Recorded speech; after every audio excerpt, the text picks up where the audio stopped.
প্রিয় ভাই ও বোনেরা, ছাত্রছাত্রী বন্ধুরা, আমাদের মৌরেশ্বর থেকে কামরাঘাট পর্যন্ত রাস্তাটি এখন যাতায়াতের জন্য দুঃস্বপ্নে পরিণত হয়েছে। ভাঙা রাস্তা, গর্ত, ধুলোবালি আর জলাবদ্ধতা আমাদের দৈনন্দিন জীবনকে দুর্বিষহ করে তুলেছে। প্রতিদিন এই রাস্তায় শত শত মানুষ দুর্ঘটনার শিকার হচ্ছেন। ছাত্রছাত্রীদের স্কুলে কলেজে যাওয়া কঠিন হয়ে পড়েছে, আর জরুরি পরিষেবাগুলি ঠিকমতো পৌঁছাচ্ছে না।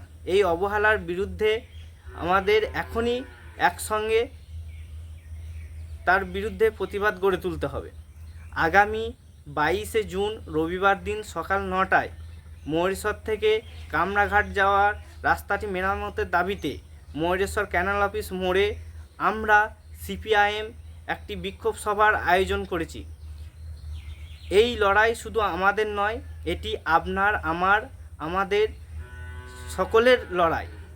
আমরা চাই এই রাস্তা দ্রুত সংস্কার হোক, যাতে আমরা নিরাপদে স্বাচ্ছন্দ্যে চলাচল করতে পারি। আসুন আমরা সবাই একসঙ্গে এই বিক্ষোভ সভায় অংশ নিই। আপনাদের অংশগ্রহণই আমাদের শক্তি। একত্রে আমরা প্রমাণ করব আমাদের দাবি উপেক্ষা করা যাবে না।